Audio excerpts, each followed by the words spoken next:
Boa noite, pessoal. Então, nós vamos agora iniciar a nossa aula sobre imposto de renda da pessoa física. Tão esperada, né? Que eu sei que várias pessoas estão com expectativa em relação a essa aula. A data de entrega foi prorrogada para o dia 30 de junho desse ano, então vocês ainda têm tempo de aprender para fazer as declarações e ganhar dinheiro nisso, né? Com isso. Eu começo a nossa aula com a seguinte frase do Warren Buffett, que é o maior investidor de todos os tempos, que diz que a contabilidade é a linguagem dos negócios. E a pessoa física está dentro desse contexto, porque vocês vão observar que a declaração de imposto de renda da pessoa física nada mais é do que um balanço patrimonial da pessoa física, né?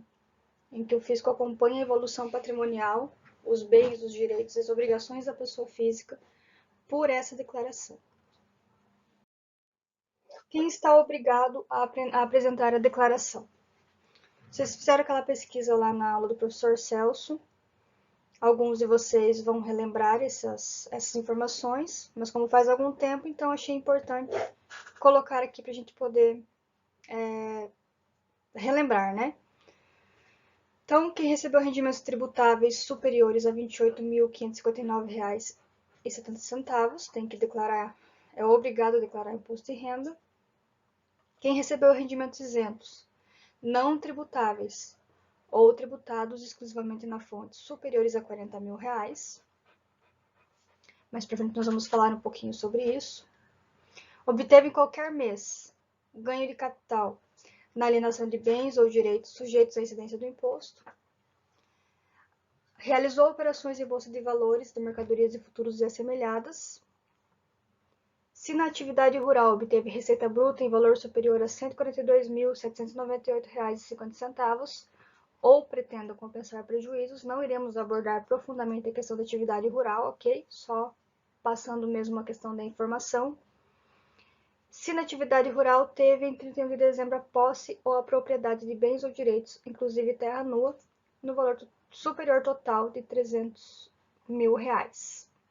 Passou a residir no Brasil, como na condição de residente, e optou pela isenção do imposto de renda sobre o ganho de capital na venda de imóveis residenciais para aquisição de imóveis residenciais localizados no país no prazo de 180 dias. Essa questão é bem importante, nós vamos abordar um pouquinho mais para frente, mas quando você vende um imóvel residencial e compra outro imóvel residencial no prazo de 180 dias, a parcela do ganho de capital é isenta, né? Nós vamos falar um pouquinho mais sobre isso à frente. Nós temos dois modelos básicos de declaração, a simplificada e a completa. Na simplificada, o contribuinte vai abrir mão de todas as deduções legais em troca de uma dedução de 20% dos rendimentos tributáveis, que é limitada a R$ 16.754,34. Ah, mas eu não preciso declarar as informações, eu não preciso declarar então que eu paguei com médico, que eu paguei dentista, que eu paguei de arquiteto, que eu preciso, tá? Precisa declarar sim, nós vamos falar um pouquinho mais para frente também. E nós temos a completa, que permite a utilização de todas as deduções legais permitidas pela legislação. Então, esse ano de 2020, nós temos como prazo de entrega de 2 de março a 30 de junho, e as multas pela ausência da entrega é de 1% ao mês, calendário, ou fração sobre o total do imposto devido, então é 1% ao mês, tá? Se eu estiver devendo imposto e não efetuar o recolhimento. E o limite é, no mínimo, de R$ 165,74 a multa, chegando a um máximo de 20% do imposto sobre a renda devidamente atualizado, daí com esse 1%, né? E a Selic. Então, nós temos lá no programa gerador do imposto de renda alguns itens, como os bens e direitos, dívidas e ônus. Né? Nós vamos ter que lançar essas informações nos seus pontos específicos. Então, o que precisa ser relacionado nos tópicos de bens e direitos? São aqueles bens e direitos que constituíram, em 31 de 12 de 2018 e em 31 de 12 de 2019, o patrimônio dessa pessoa física que vocês estão fazendo declaração, né? E dos seus dependentes. E os bens e direitos adquiridos e alienados em 2019. Então, por que 2018? No caso de vocês pegarem uma declaração nova, que vocês não efetuaram anteriormente essa informação, como a Receita Federal quer analisar a questão da evolução patrimonial, eu preciso colocar a posição desses bens em 2018. Para isso, vocês vão pedir a declaração anterior do cliente, para que ele traga para vocês, né? E a posição em 2019 daquele mesmo bem, tá? O que te dispensa a inclusão? Então, não preciso colocar na declaração, no tópico dos bens e direitos, os saldos bancários, cujo valor unitário não exceda R$ 140,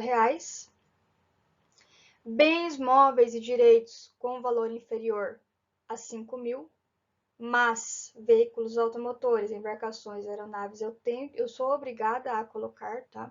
Mesmo que custe valor inferior a 5 mil, então eu sou obrigada a colocar. Ações e cotas com valor inferior a R$ 1.000. Precisa também relacionar no tópico dos dívidas e ônus reais, dívidas, né, e ônus, cujo valor seja superior a R$ 5.000. Depois que eu declarar o imposto de renda, qual é a forma de pagamento do imposto? Então, eu consigo pagar em até 8 parcelas mensais, mas não é assim, vou dividir o que eu tiver que pagar em 8 parcelas. Eu estou ganhando R$ 80, eu vou pagar 8 parcelas de R$ 10. Não. Tem alguns pontos relevantes. Nenhuma cota deve ser inferior a R$ 50. Então, pelo menos cada cota tem que ser de R$ 50. Se o valor do imposto for inferior a R$ 100, ele deve ser pago em uma única cota. Então, no caso dos 80, eu pagaria numa única vez. A primeira cota ou a cota única deve ser paga até o último dia do mês de junho. Então, eu transmiti a declaração e eu já tenho que pagar a primeira cota.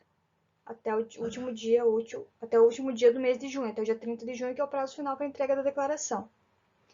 As demais cotas devem ser pagas até o último dia útil de cada mês, com o acréscimo da Selic de 1% de juros.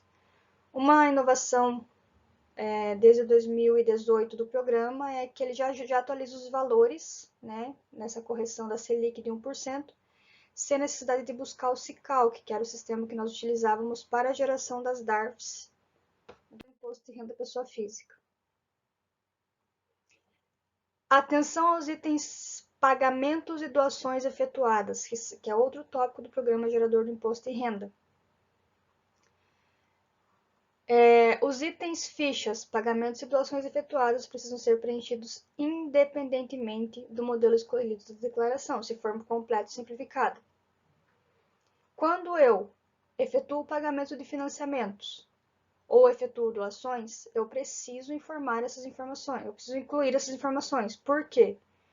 Porque a ausência ou omissão dessas informações sujeita o contribuinte à multa de 20% do valor não declarado. Então, vocês vão encontrar, às vezes, ali o cliente que não quer trazer, porque o escritório não pedia, porque não isso, porque não aquilo, mas precisa informar, porque há um embasamento legal que sujeita esse contribuinte à multa de 20% do valor não declarado. Pensão alimentícia.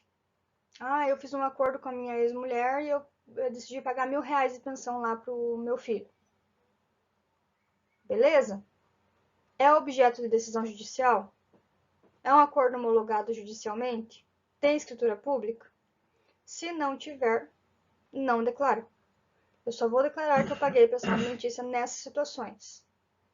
Aluguéis. Preciso declarar também os aluguéis pagos e aluguéis recebidos. No caso de quem está recebendo, declara como recebimento, né? Mas aqui no caso do pagamento, então eu vou declarar os pagamentos de aluguéis efetuados. Pagamentos que eu efetuei a profissionais autônomos, médicos, dentistas, advogados, arquitetos, corretores de imóveis, professores, que eu paguei a esses profissionais, eu preciso informar, mesmo que eu opte pelo modelo simplificado.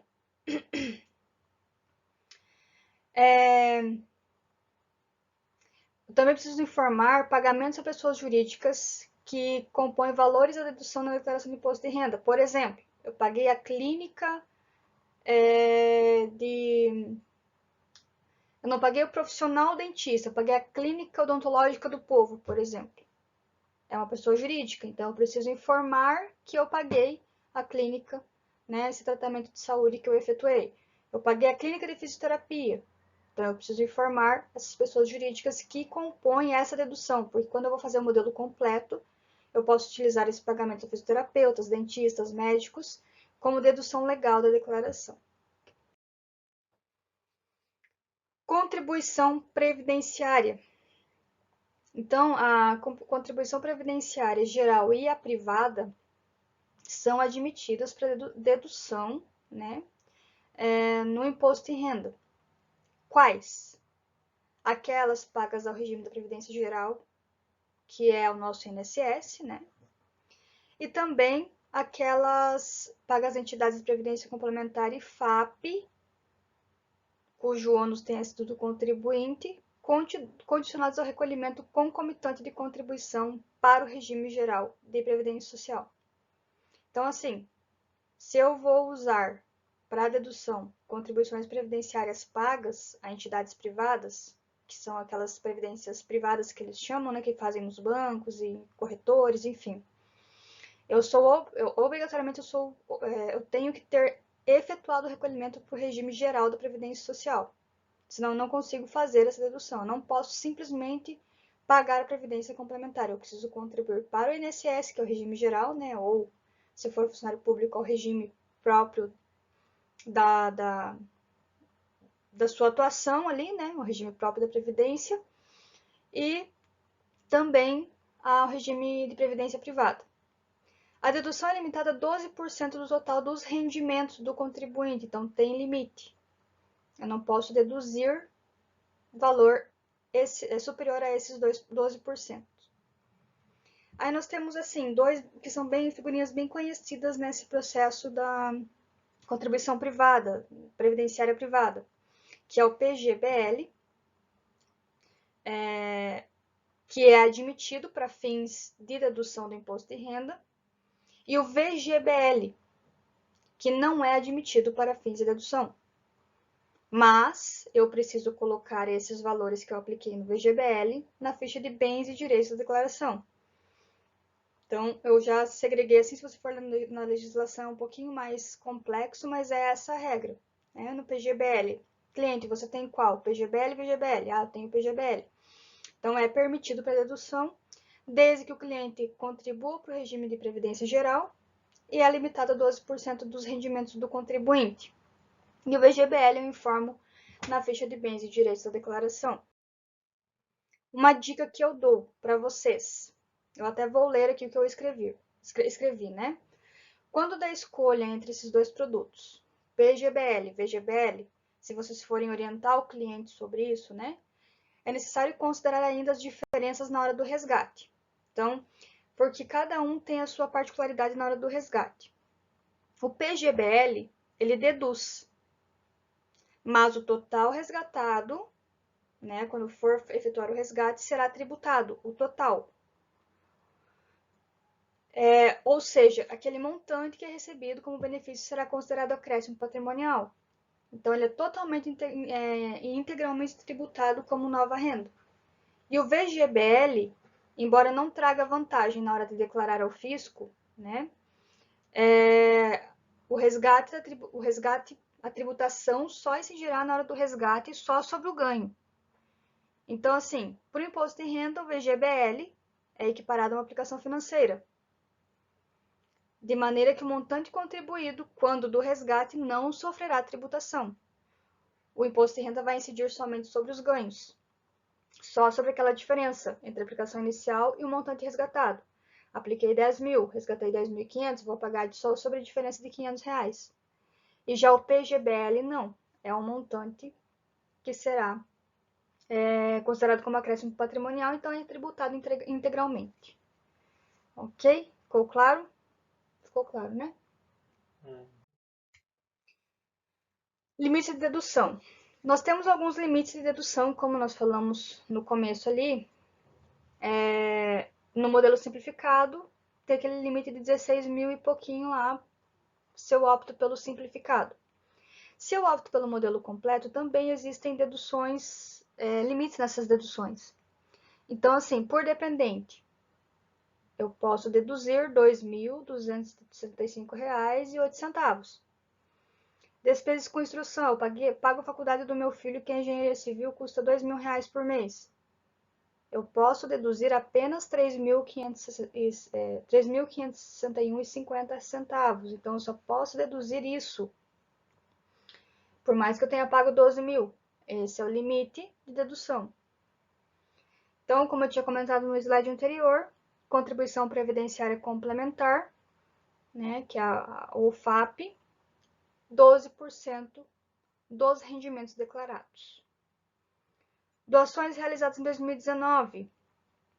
ECA, Incentivo à Cultura, os fundos controlados pelos conselhos de idoso, é limitado ao total de 6% do imposto devido. Então, eu posso doar apenas essa quantidade no caso das já realizadas.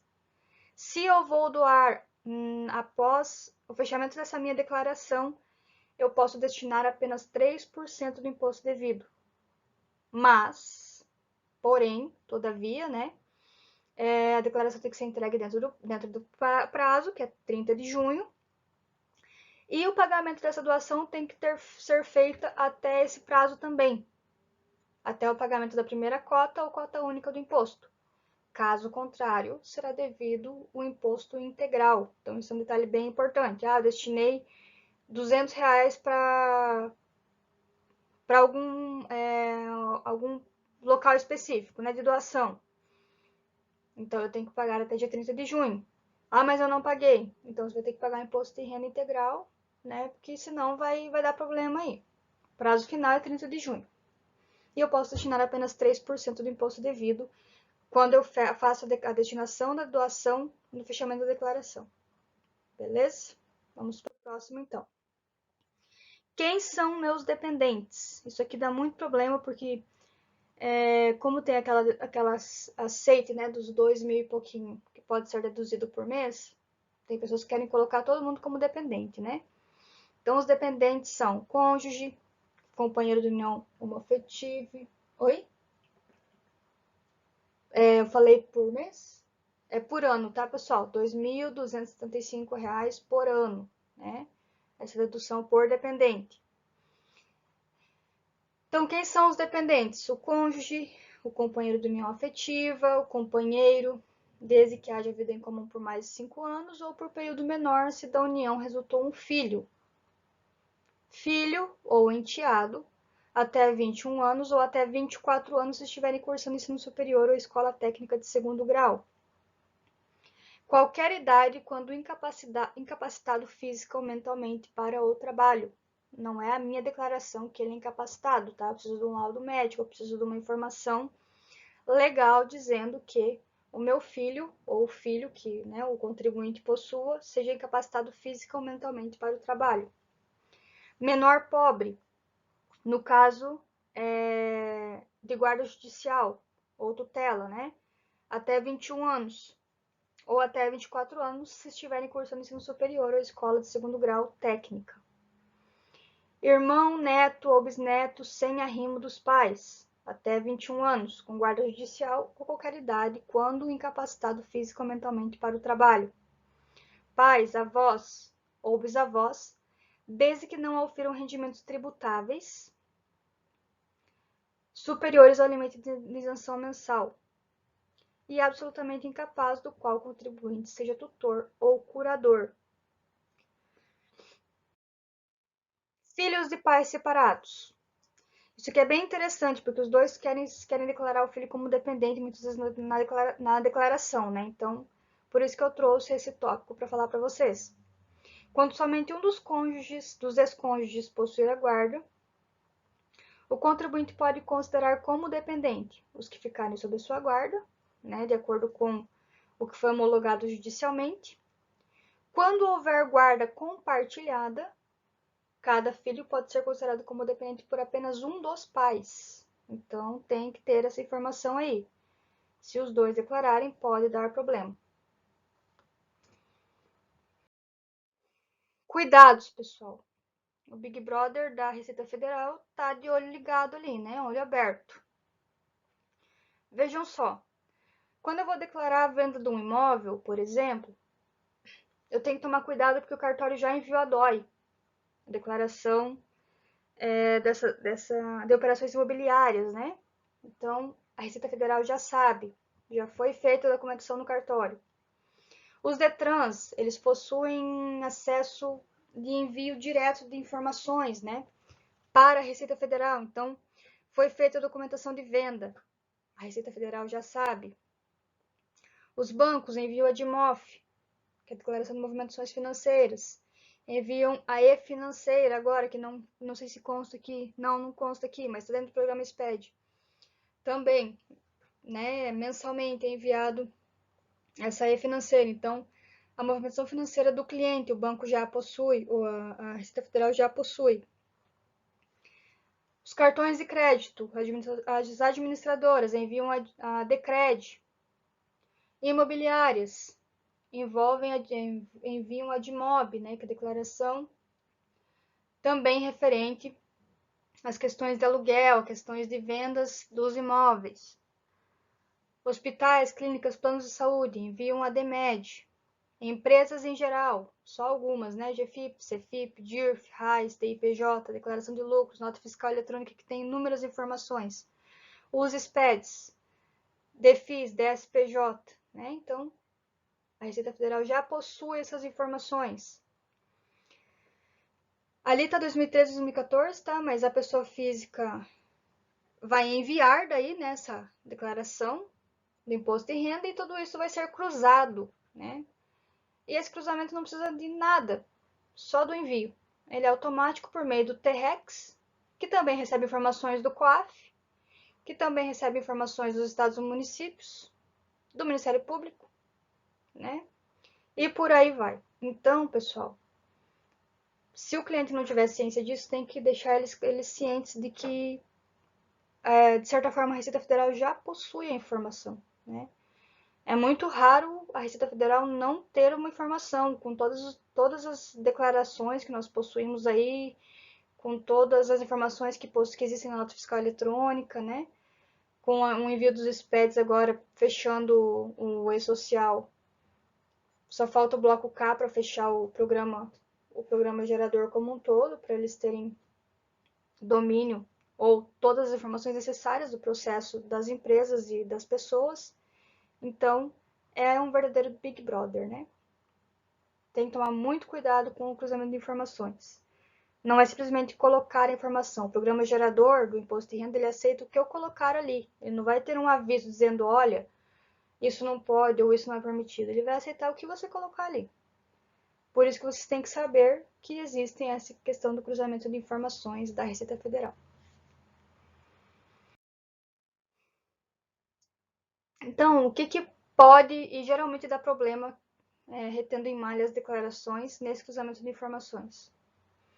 Então, quando tem operações na aquisição de bens ou direitos, eu subavalio esses valores. Por exemplo, eu vendi uma casa no valor de 300 mil, mas eu declarei aqui que eu recebi só 200, né? Para poder, digamos assim, não pagar ganho de capital, talvez, não sei. Então, isso é uma subavaliação. Mas lembrem que o cartório já enviou pela DMOB essa informação. Se for imobiliária, já enviou também pela declaração da imobiliária, né? Então, até que ponto que isso vai ter sucesso, nessa informação de subavaliar. Outra coisa é a questão quando você obtém empréstimos de pessoas jurídicas não financeiras ou de pessoas físicas, né? Quando o sujeito passivo deixar de comprovar o efetivo recebimento dos recursos. Então, eu obtive empréstimo de pessoas jurídicas não financeiras ou de pessoas físicas e eu não comprovei o efetivo recebimento dos recursos, né? Olha, eu preciso aqui declarar que eu tenho essa entrada de renda, mas não foi comprovado. Então, isso também geralmente cai em malha. Quando eu omito rendimentos de ganhos líquidos decorrentes da aplicação financeira, então isso acontece também muito na pessoa jurídica de retenção também, né? No imposto de renda da pessoa jurídica.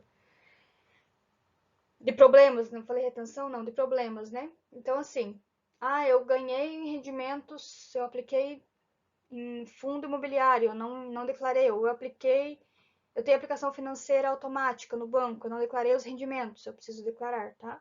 Porque isso também geralmente retém malha a declaração.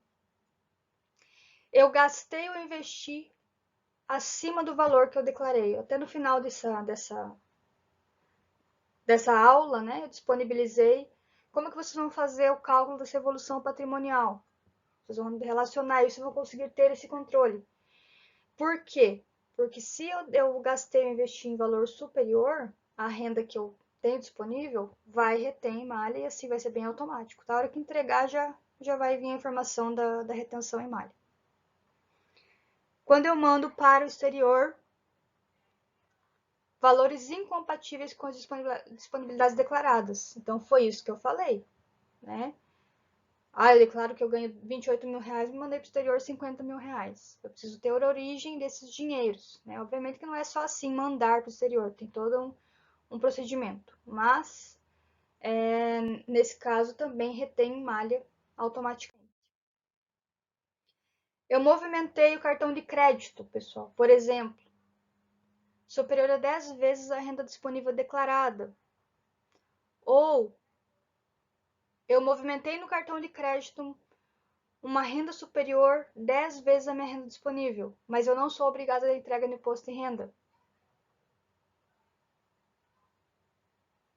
Também pode dar problema, tá? Se eu não enviar a declaração do imposto de renda, a Receita Federal já possui esse controle lá pelo envio dos bancos e também das administradoras de cartões. Então tem que tomar muito cuidado com isso. A minha movimentação do cartão de crédito tem que ser condizente com o que eu ganho também. Ficha cadastral do sujeito passivo na instituição financeira ou equiparada, que contém informações falsas quanto ao endereço, rendimentos ou patrimônio. A instituição financeira, o banco, os bancos, eles mandam essas informações para a Receita Federal também, que são as informações que eles recebem das pessoas físicas, e isso passa para o processo de cruzamento. Embora vocês não saibam, né, a questão do rating do cliente, tudo é avaliado dentro desse cruzamento de informações. Ele é diretamente ligado ao programa da Receita Federal, né? As informações que você manda no banco. Então, se vocês omitem ou colocam alguma informação que não é real dentro do sistema do banco, também passa por esse cruzamento e pode ser motivo de retenção em malha. Rendimento inferior a 10% do montante anual da movimentação. Eu movimentei 50 mil reais e recebi 45 mil. Então, eu movimentei mais do que o que eu recebi. Né? Então, também é passível de cruzar, né? de retenção nesse cruzamento de informações. Se eu omito pagamentos a pessoas físicas como médicos, dentistas, arquitetos, enfim. Né? Se eu omito rendimentos de aluguéis ou a realização de pagamentos de aluguéis, também dá problema. A apuração do ganho de capital em alienação de bens ou direitos. Então, assim, eu não apurei o ganho de capital sobre a venda de um bem ou um direito. Né? Eu preciso apurar, eu preciso entregar essa apuração por meio do programa GCAP, para que não ocorra essa questão da retenção em malha em função disso. Gastos com cartões e créditos incompatíveis com a renda, isso é bem comum acontecer. Movimentação bancária durante o ano incompatível com a renda declarada, também, pessoal. Vou emprestar a conta para minha patroa depositar aqui o dinheiro que ela recebe não sei de onde. Problema vai dar problema, tá? Doações de bens ou direitos precisam ser declarados. Precisa informar quando eu faço a doação de bens ou direitos. Precisa ser analisado se os dependentes se qualificam para tal. Também, se for alimentado, no caso, né? Precisa ser colocado na ficha de pensão alimentícia lá dos alimentados. Previdência complementar no caso de dependentes acima de 16 anos. São obrigados a recolher para a Previdência Geral também. Então, para informar, gasto com previdência complementar. do declarante ou dos seus dependentes com mais de 16 anos, eles são obrigatórios, contribuintes obrigatórios da Previdência Oficial. Então, eu não posso também fazer uma previdência privada para o meu filho, que tem 16 anos, e declarar no meu imposto de renda, né, sem recolher a Previdência Geral Oficial. Então, como eu já falei, mas só reforçando, tem que informar os valores pagos aos profissionais liberais, honorários de advogados, corretores e por aí. Ganho de capital, pessoal. Não vou aprofundar muito a questão do ganho de capital, porque tem toda uma questão das tabelas, da aquisição do imóvel e tudo mais.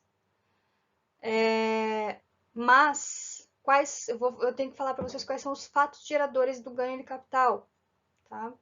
Ou seja, que me obriga a informar e recolher esse ganho de capital, imposto devido sobre esse ganho de capital.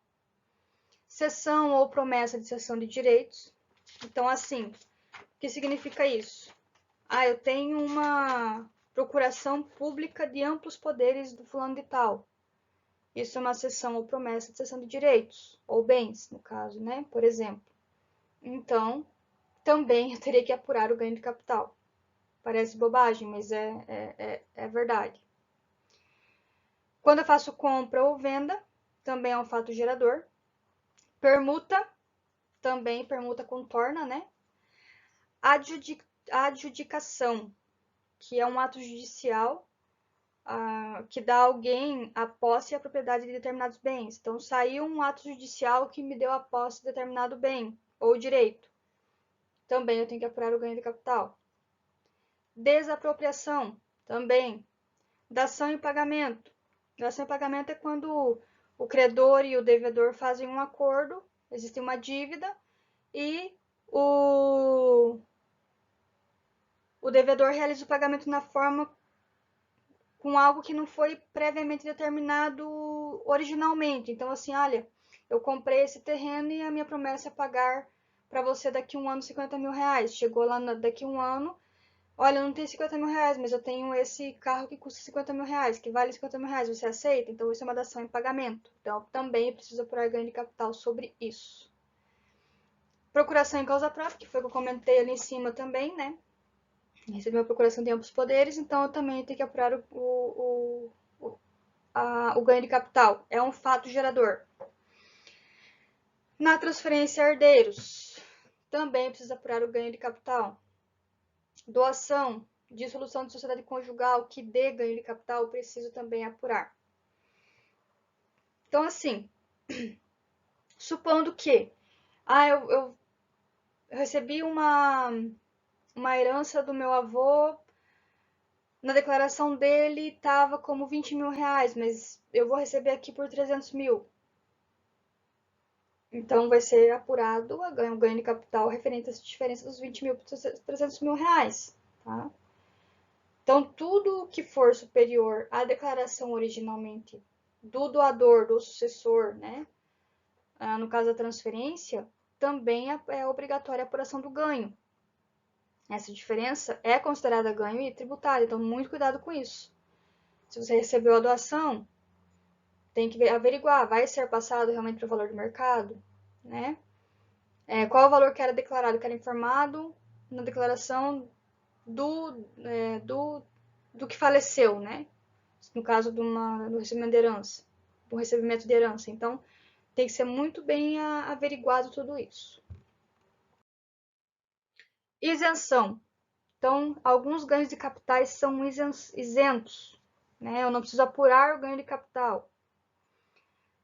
Quando ocorre desapropriação para fins de reforma agrária, quando eu recebo indenização por sinistro, furto ou roubo, quando eu vendo imóveis que foram adquiridos até 1969, existe redução do ganho de capital para imóveis adquiridos entre 1969 e 1988, então isso tem uma tabela, tá? Eu não vou me aprofundar nisso com vocês também, mas existe uma tabela que você faz essa averiguação para pagar menos impostos do ganho de capital desses imóveis, né? Quando integraliza capital social nas empresas, também é isento. Quando faz a permuta de unidades imobiliárias sem recebimento de torna. E aqui é uma coisa que nem todos os contadores sabem, nem todas as pessoas sabem. Contadores sim, mas nem todas as pessoas sabem, né? Que é uma informação importante para vocês saberem. Quando eu vendo um meu único imóvel de até 440 mil reais, se eu não efetuei nos últimos 5 anos outra venda de imóvel, a qualquer título, também tem isenção, tá? Desde que seja o único imóvel. Então tem que ser bem claro isso. Eu não posso ter feito nenhuma operação de compra ou venda de imóvel nos últimos 5 anos para ter essa isenção. Outro item isento, quando eu vendo imóveis residenciais, desde que o alienante, no prazo de 180 dias contados da celebração do contrato, aplique o produto da venda na aquisição de imóveis residenciais locados no país. É permitido uma isenção para uma operação a cada 5 anos. Pessoal, acontece muito assim. Eu fui lá e comprei o apartamento e agora eu vendi a casa e vou pagar o apartamento. Não se aplica, tá? Então, se no caso de eu adquirir antes o imóvel e de eu usar esse dinheiro para quitar esse imóvel que eu adquiri antes dessa venda, eu tenho que apurar o ganho de capital. Só vai acontecer essa isenção se primeiro eu vendi, depois eu comprei. Então, não se aplica essa isenção para quitar total ou parcialmente o débito remanescente da aquisição a prazo de imóvel residencial já possuído pelo alienante antes da venda, né? Não se aplica para aquisição de terreno, não se aplica para aquisição somente da vaga de garagem ou de box de estacionamento. E, como eu falei, no caso da compra do imóvel residencial em data anterior à venda. E o produto da venda seja utilizado para quitar essa compra. Então, isso é regra. A venda sempre tem que acontecer primeiro. Outro ponto muito importante, questão das reformas, ampliações, construções. Quando efetua-se a venda do imóvel, aí o dono do imóvel ele quer de todos os jeitos reduzir o imposto a pagar, né? Aí ele vai falar assim, não, mas eu construí aquela edícula lá no fim do terreno. Eu gastei 50 mil reais para construir ela, eu quero colocar como custo para pagar menos imposto. Ponto relevante é esse, pessoal. Para que eu possa colocar como custo de imóvel para fins do cálculo do ganho de capital, tem que cumprir esses dois requisitos. Ter o alvará de construção, ampliação ou reforma da prefeitura, e tem que comprovar que recolheu INSS da mão de obra da obra, ok? Pequenas obras como pinturas e reparos podem ser acrescentados como custo de imóvel quando eu adquiro imóvel. Eu adquiri hoje, vou pintar semana que vem o imóvel, está dentro desse mesmo período aqui, rapidamente dentro desse processo de aquisição. Eu posso jogar como custo para reduzir o ganho de capital. Depois disso, para acrescentar como custo, mesmo que seja uma pequena obra com pintura e reparo, eu preciso ter o cumprimento dos dois requisitos que eu mencionei acima. Então, eu falei um pouquinho rápido, mas ao mesmo tempo muita informação, essa primeira parte, tá? Eu coloquei aqui na apresentação também as tabelas úteis para aplicação prática, que nós vamos agora entrar um pouquinho mais na prática desse imposto de renda. A primeira tabela é a de incidência anual do imposto de renda. Nós temos na primeira coluna a base de cálculo, né, para fazer o imposto de renda, a alíquota e qual parcela eu vou deduzir do imposto de renda da pessoa física, ok? Então, essa é uma tabela que nós vamos utilizar e que ela está integrada ao programa gerador do imposto de renda. Então, essa é a tabela de incidência anual. Nós temos também a tabela de incidência mensal do imposto de renda, que ela é usada no cálculo da folha de pagamento nas empresas. Por que eu estou colocando isso aqui para vocês? Para que vocês aprendam da onde veio essa base. Nós vamos fazer o cálculo de uma folha de pagamento com retenção de imposto de renda. Porque nada mais é do que a declaração de ajuste, esse ajustamento do imposto de renda a recolher. O que eu retenho na folha é só o começo disso, né? Depois eu tenho que fazer essa declaração de ajuste para saber se eu vou recolher ou se eu recolher a mais do que o devido. Nesse caso, eu teria a restituição. Então, nós temos aqui, para quem ganhou salário até 1903,98, não aplica-se, não tem imposto de renda, né? De 1903,99 a 2.826,65, então aplica-se a alíquota de 7,5%, deduz 142,80. Nós vamos fazer isso aqui na prática, tá? Lembrem-se muito bem dessas tabelas, tanto da incidência anual, que eu mostrei anteriormente, quanto essa da incidência mensal. De R$ 2.826,66 até R$ 3.751,05, eu aplico a alíquota de 15% e eu deduzo R$ 354,80. De R$ 3.751,06 até R$ 4.664,68, eu aplico a alíquota de 22,5% e eu deduzo 636,13. E acima de 4.664,68, a alíquota é de 27,5%, né, e deduzo 869,36. Além disso, tem uma dedução mensal por dependente dentro do cálculo da folha de pagamento de R$ 189,59. Essa informação vai ser muito importante para vocês aprenderem como que fecha ou da onde surge o imposto de renda retido na fonte, né? Pessoal, como nós estamos falando do imposto de renda no calendário de 2019, essa seria a tabela que a maioria dos empregados, né, do empregado doméstico, trabalhador avulso, que foi utilizada para o cálculo da folha deles, tá? Em janeiro de 2020, mudou a tabela. Em março, mudou de novo. Eu vou passar para vocês aqui, está vigente atualmente também. Essa tabela vai fazer parte das informações que vocês vão declarar no imposto de renda no ano que vem, 2021, referente ao ano calendário 2020, tá? Mas até aqui, se o salário com contribuição era até 1.751, a alíquota era de 8%. E a alíquota máxima do INSS, 11%, dentro de uma faixa de R$ 2.919,73 de salário até R$ 5.839,45. Então, essa aqui é a tabela que, digamos assim, foi utilizada durante o ano calendário que nós vamos informar na declaração de imposto de renda desse ano. Uma curiosidade sobre isso, pessoal, só para título de informação, já que vocês estão quase se formando, né? Ano que vem vão estar aí atuando na área ou informando, orientando clientes. Essa é a tabela a partir do mês 13 de 2020. Então, essas alíquotas aqui, elas são aplicadas sobre a parcela do salário que se enquadra em cada faixa. Então, o salário de 1.045, que é o mínimo, eu vou aplicar só 7,5, é direto o cálculo. De 1.045 a 2.089, mas eu ganho 3.500, então eu vou usar essa faixa e vou usar essa faixa. Ok?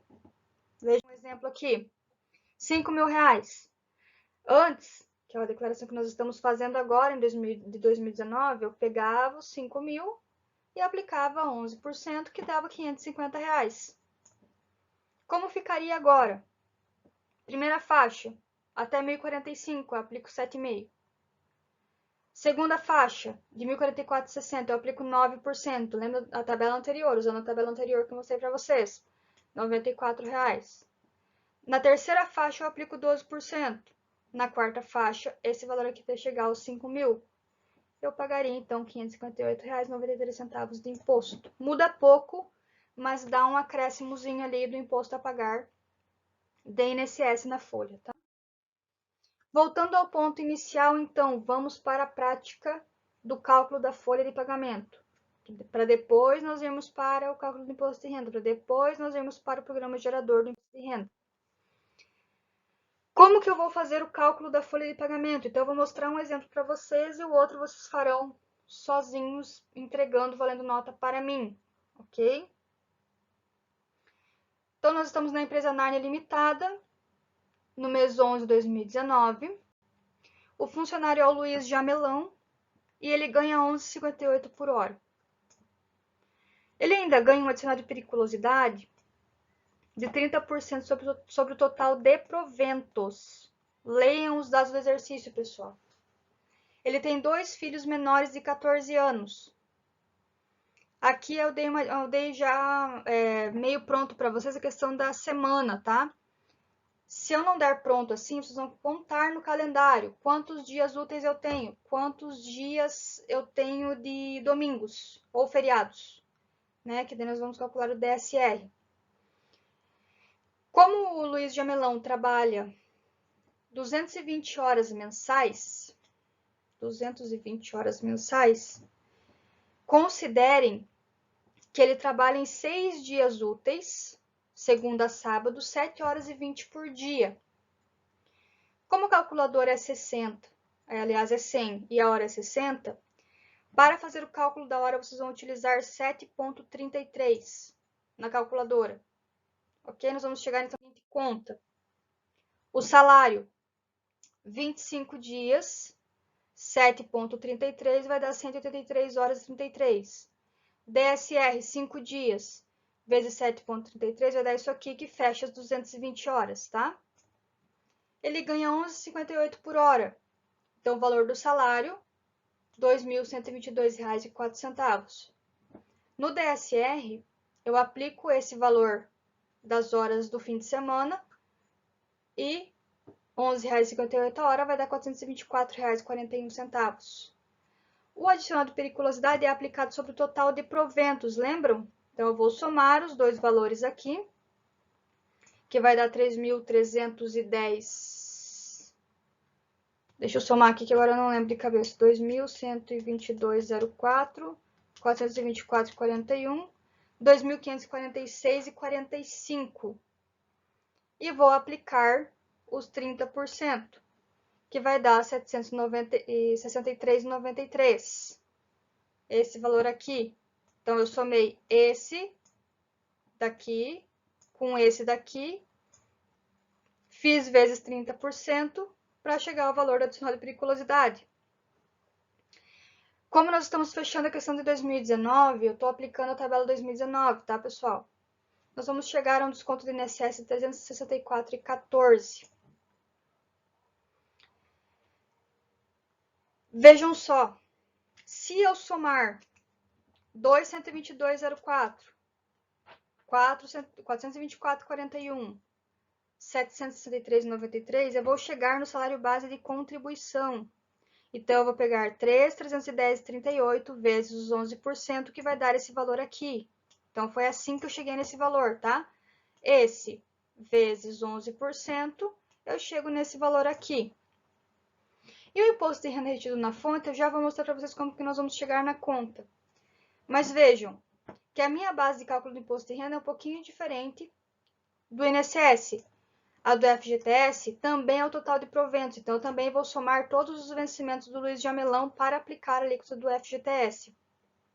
O total de vencimentos vai ser esse total aqui mesmo, e os descontos vai ser a soma da base de descontos aqui. Então, como que eu cheguei, pessoal, nessa base de cálculo do imposto de renda retido na fonte? Então, eu mostrei para vocês como que eu cheguei na base do INSS, que é a soma do total de proventos aqui, né, 2.122,04 mais 424,41 mais eu vou adicionar a periculosidade e apliquei 11%.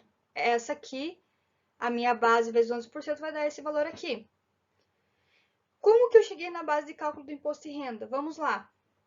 O meu total de proventos não é a soma do total de vencimentos? Está aqui, ó, 3.310,38.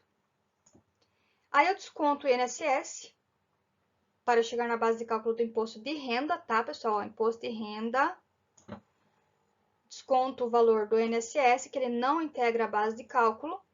Lembra que o Luiz Jamelão tem 2 filhos abaixo de 14 anos? Então, eu diminuo aqui o valor mensal do dependente de acordo com a tabela que eu passei para vocês. Lembra que eu falei para vocês anteriormente? Preste atenção nessa tabela aqui. Então, aquele valor de R$ 189,59 eu deduzo de cada dependente. Aí, eu chego na base de cálculo do imposto de renda. Chegando na base de cálculo, eu vou olhar aquela tabela que eu mostrei para vocês anteriormente, que infelizmente meu vídeo não volta aqui para mostrar para vocês. Qual faixa se enquadra? Está dentro da faixa de salários. Deixa eu ver aqui qual é a faixa, pessoal. Está dentro da faixa de 1.903,99 até 2.826,65, que é a faixa de 7,5%. Então, eu pego esse valor aqui, aplico 7,5%. que daria R$ 192,53 a recolher. Porém, se vocês forem olhar a tabela lá, ele permite uma dedução de R$ 142,80. Então, o meu valor a recolher de imposto de renda retido na fonte é R$ 49,73, tá? Vejam lá na tabelinha que eu passei para vocês de incidência mensal, que na faixa do 7,5 tem a parcela a deduzir do IRPF. Essa dedução é essa que eu fiz aqui, ó, de R$ 142,80. Foi de lá que eu tirei esse valor. Ok? Espero que tenha ficado claro. Então, só para vocês saberem, deu o fechamento da folha aqui.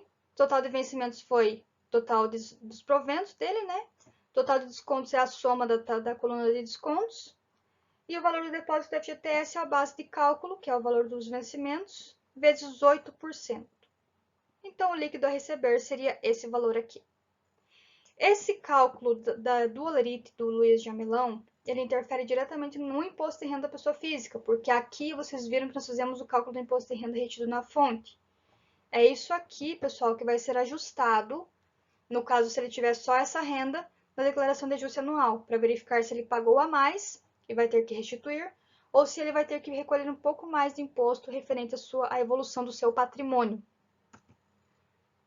Tá ali o valor dos R$ 49,73, ó, joguei na base do desconto aqui. Então, dali que vem esse valor, para quem já teve imposto de renda retido na fonte, é assim que faz a conta. Certo. Então, fechamos o imposto de renda. Fechou o ano. Agora, nós vamos fazer a entrega da declaração anual do Luiz Jamelão. Eu indiquei você como profissional apto para auxiliar ele, tá? E ele trouxe para vocês o informe de rendimentos. No informe de rendimentos, pessoal, ele vem detalhado, tá? Os ganhos, o gasto com contribuição previdenciária, o imposto de renda retido na fonte. Então, na atividade prática que nós vamos fazer, já vai ter essas informações para você, simulando essa entrega do informe de rendimentos. A empresa Nárnia, que é onde o Luiz Germanão trabalha, fornece esse informe de rendimentos para vocês poderem preencher a declaração do imposto de renda. Então, vamos lá. Ele ganhou no ano de 2019 R$ 39.724,56. Anualmente, né, ele pagou R$ 4.369,68 de INSS, que é a contribuição previdenciária oficial. E ele teve de imposto de renda retido na fonte R$ 596,76. Beleza? Então, essas são as informações que vêm no informe de rendimentos. Aqui vocês não precisam se preocupar que o cliente entrega para vocês, tá? Como que o sistema do imposto de renda faz o cálculo? Vejam lá. O Luiz Jamelão ganhou R$ 39.724,56. Eu vou deduzir essa contribuição, nós temos o campo específico para preenchimento, mas o sistema vai deduzir isso, né? Quando eu preencher, ele já vai deduzir, e eu chegarei na base de cálculo para o imposto de renda, isso no modelo completo, tá? O modelo completo é aquele que eu vou informar todos os gastos que eu tive dentro do ano e ganhos que eu tive dentro do ano. O modelo simplificado é aquele que eu aceito 20% total da dedução, né? Para não pagar os impostos. Então, ele deduz 20% do valor dos rendimentos para chegar à base de cálculo, tá? É limitado. Então, há situações que o modelo completo é mais viável, há situações que o cliente vai ser mais vantajoso para o cliente, o modelo simplificado. Então, voltando no modelo completo aqui, total de rendimentos do Luiz Jamelão, 39.724, o sistema já dá os dois cálculos, tá? Deduz a contribuição previdenciária, 4.369,68. Chegando aqui, pessoal, quando eu faço essa dedução aqui, eu olho a tabela.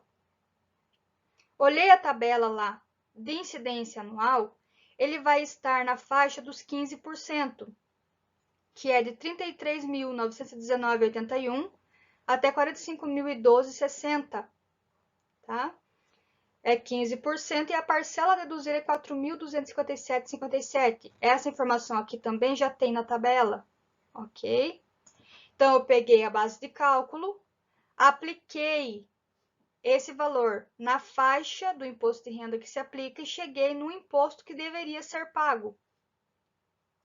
Porém, vejam, eu tenho que deduzir o valor que a tabela me permite, né? Isso aqui é aquele ajuste para poder não ser injusto, por assim dizer, no recolhimento do imposto. Então, eu aplico a dedução permitida na tabela e eu chego no valor a recolher, ok? Esse aqui deveria ter sido pago o valor, deveria ter sido o valor que o juiz Jamelão pagou durante o ano de 2019. Mas, na folha de pagamento dele, por algum motivo, foi retido somente 596,76 dentro dessa conta que nós mostramos ali para vocês da folha de pagamento. Então, ele teria que recolher ainda, para fechar esse valor aqui, R$ 448,90. Supondo que fosse o modelo mais vantajoso para o cliente, nesse caso daí eu geraria a guia para ele pagar em 8 parcelas, né? E atualizando mensalmente 1% mais Selic. Porém, no modelo simplificado, vejam só como que o sistema faz a conta. Ele pega o total do rendimento do Luiz Jamelão no ano, ele deduz os 20%, então ele aplica 20% em cima desse valor dos rendimentos e deduz da base de cálculo.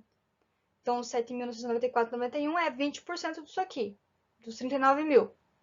Cheguei na base de cálculo, eu vou olhar a tabela. Então, é 31.779,65. Em qual base se enquadra na tabela? Na base, na faixa, né, dos 7,5%, que é de 22.847,77 até 33.919,80. E a parcela a deduzir é de 1.713,58.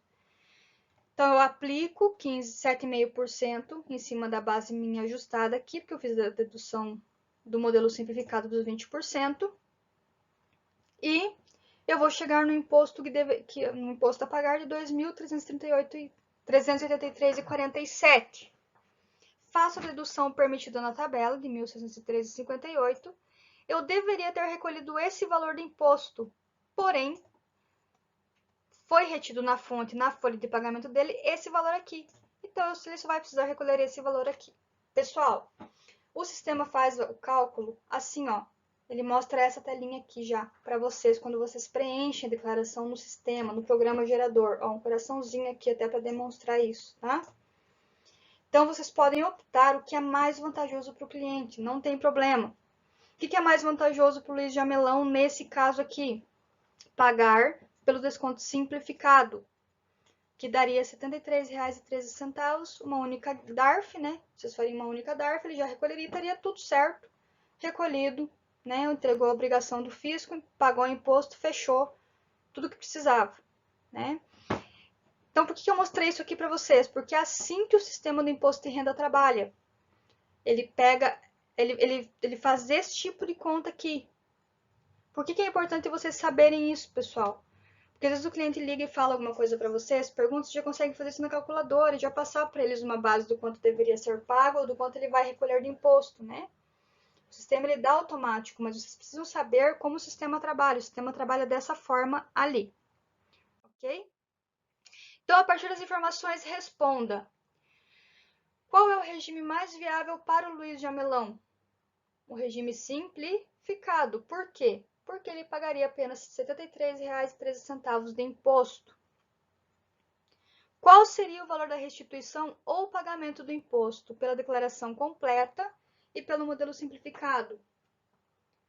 Pela declaração completa, nós vimos ali que ele iria recolher R$ 448,90. Pelo desconto simplificado, ele iria recolher R$ 713,13. Então, ele não tem direito à restituição. Ele teria que recolher ainda R$ 73,13 de imposto de renda, respondendo então a letra C, ok?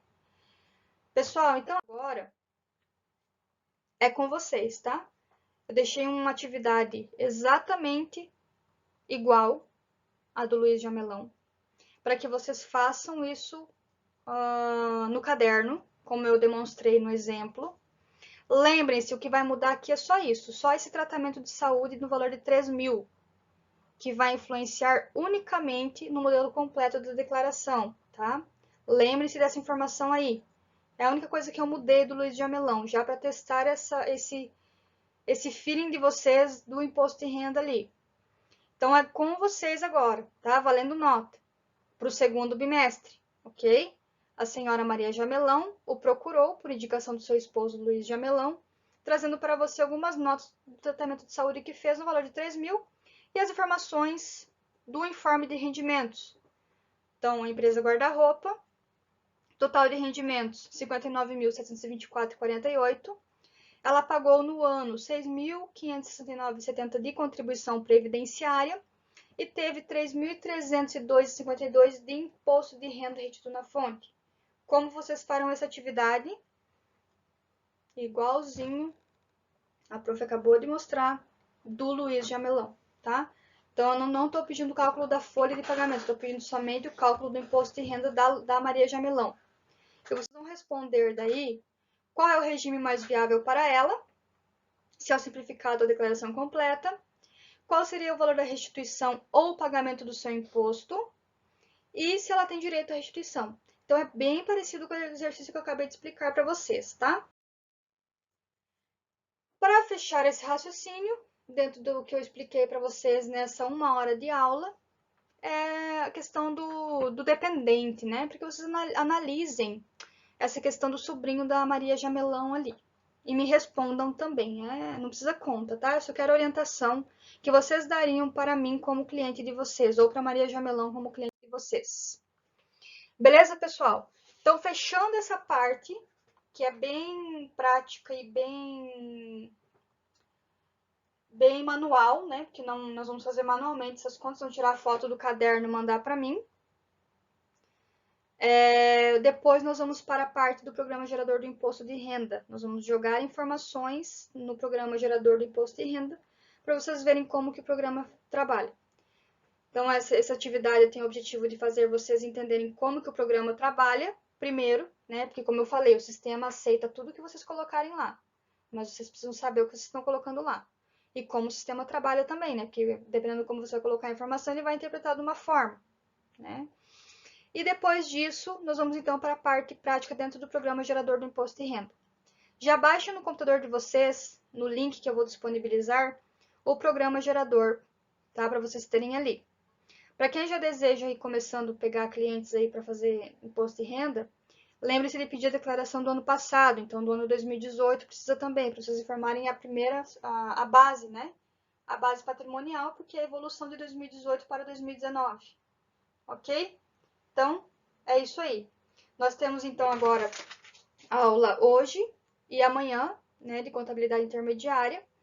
Então, eu vou dar até o fim dessa semana para vocês entregarem esse cálculo pronto, para mim, valendo nota. Fiquem com Deus. Qualquer dúvida, eu estou à disposição pelo Classroom. Mandem por ali. Caso tenha alguma questão específica de cliente de vocês, também me perguntem pelo Classroom, tá?